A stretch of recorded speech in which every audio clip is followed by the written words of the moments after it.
When people hear the phrase out-of-body experience, they often picture belief, imagination, or fantasy. But long before the topic became popular culture, researchers were already trying to understand it in careful, methodical ways.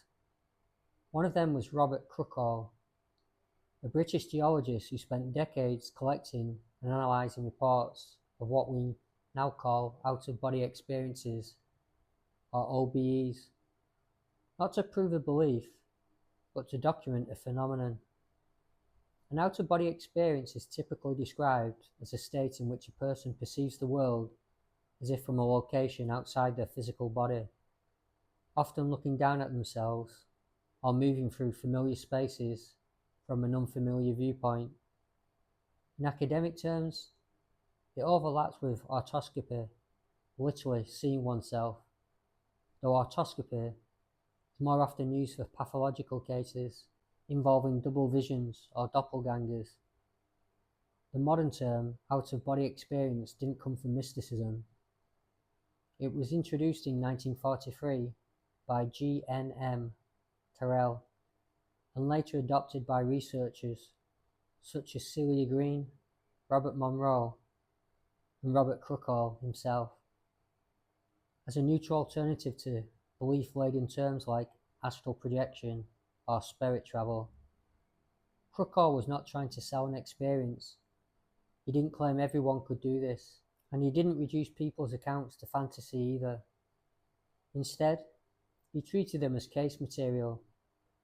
Over the mid-20th century, Crookall collected hundreds of testimonies from ordinary people, not just mystics, and compared them for structure, sequence, and recurring features.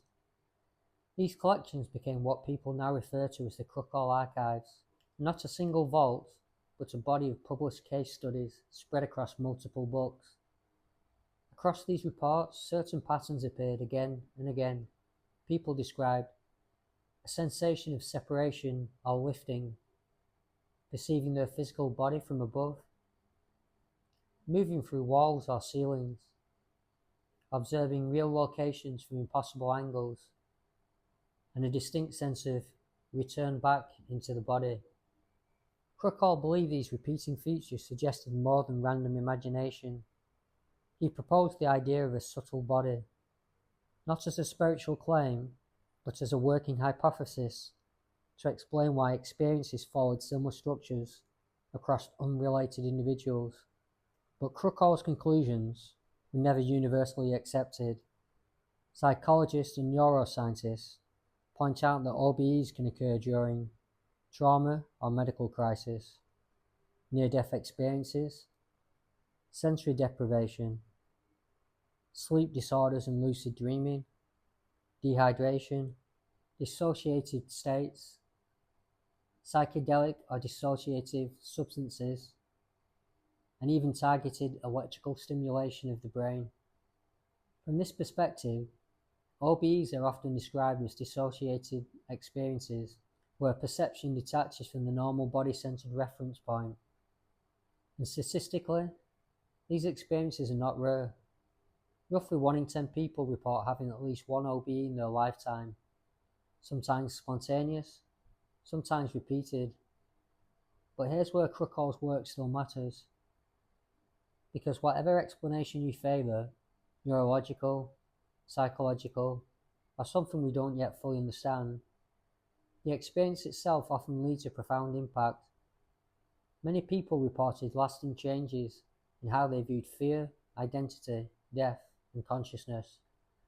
They didn't describe dreams, they described events, and Crookall preserved those voices without ridicule or reduction.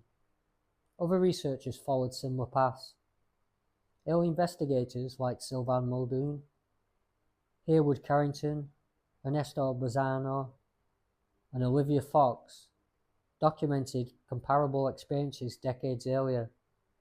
Later, Robert Monroe brought OBEs into wider public awareness through his own detailed accounts, particularly in Journeys Out of the Body in 1971.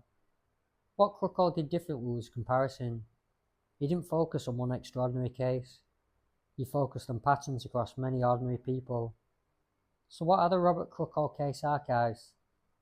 They are not proof of astral travel, and they are not evidence of hallucination either. They are a historical record of people describing experiences that felt real, structured and meaningful, recorded carefully instead of dismissed or sensationalized. They sit at the intersection of science, psychology and human testimony, and they leave us with a question that remains open. If the mind can step outside itself, even temporarily, what does that say about how consciousness actually works? If hundreds of people, separated by culture and circumstance, describe the same impossible sensations, is that coincidence? Or is it a map we don't yet know how to read?